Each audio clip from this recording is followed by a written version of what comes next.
Our team has invested in excess of £250 million into social and supported housing investments over the years. Clearly at the minute, social and supported housing is the trending investment topic. But we figured out, and I think you will too, that lots of the companies out there are doing it the wrong way, presenting too much risk to you as investors. Now, we've been doing this since before it was cool. Because we've got the experience that we have, we've learned how to do things the right way, and importantly, how to not do things the wrong way. And we've only learned this process through trial and error.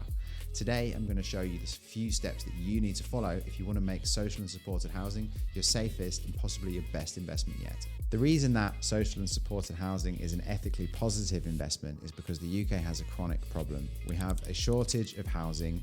We have an oversupply of vulnerable people who need housing. The UK government is not equipped to build and own and provide the housing and care and support that these people need. That's where we come in. Our solution to this problem is really quite simple. We buy unloved, sometimes derelict and vacant properties, and we turn them into warm, safe places that tenants can call home and restart their life. These properties are used to house and care for people who need a little bit of extra help, a little bit of extra support to become functioning members of society and lead a great life. This is only possible because our investment partners work alongside us to invest their capital into this space in the most robust fashion. Now, obviously that seems like a pretty simple solution, but there's a few things that you absolutely must do in order to make sure that your social and supported housing is set up in the right way before you look at a property. So first things first, you must make sure that the supported housing provider that you're going to be working with, number one, is on the local authority framework and approved for delivering social and supported housing.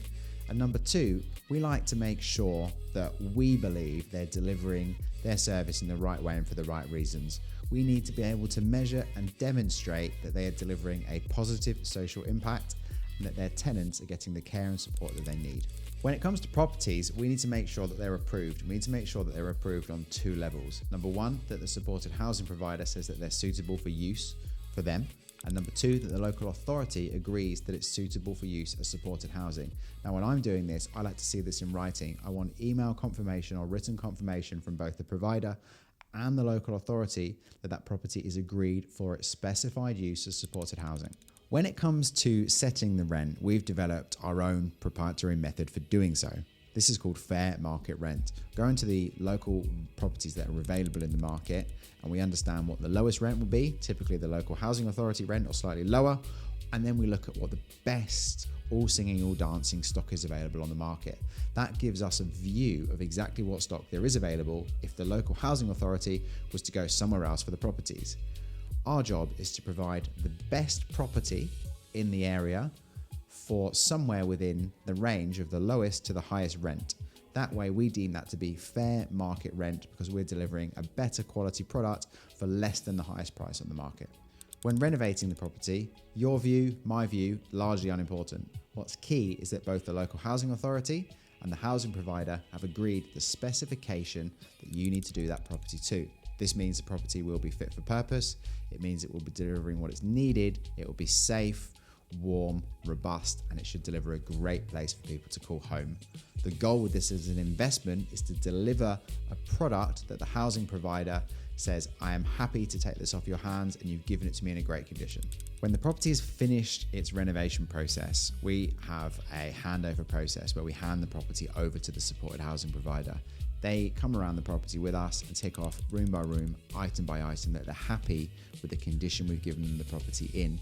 When this is done, we and they sign a handover document to say the property's been handed over in a great condition. If you follow these steps, you're on the right track to having a safe and robust setup for your supported housing investment.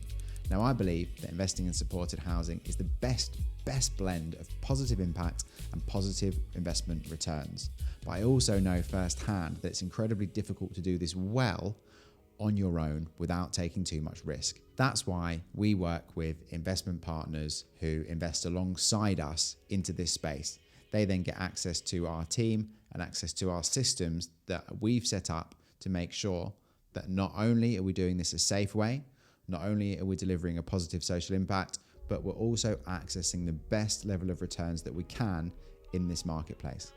As you know, we've invested a fair amount into social and supported housing over the years, and we've done so by working with great, like-minded investment partners. Here's what some of them think about the returns and the service that they've had whilst working with us.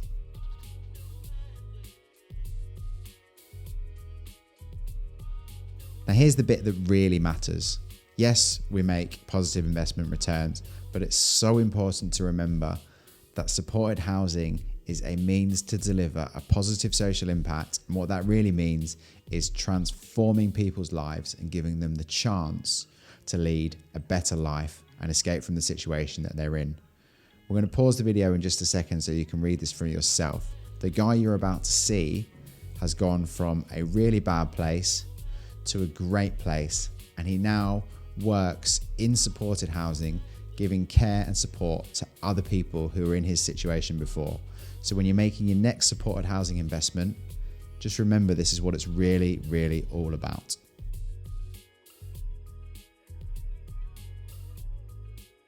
This video shows you just a snippet of how we safely invest in social and supported housing and a little bit about our process. If you'd like to come with us on a deep dive, we've put together a full presentation for you that shows you just exactly how we do things right into the bones of it. Sign up below, there's a presentation coming and it will show you everything you need to know.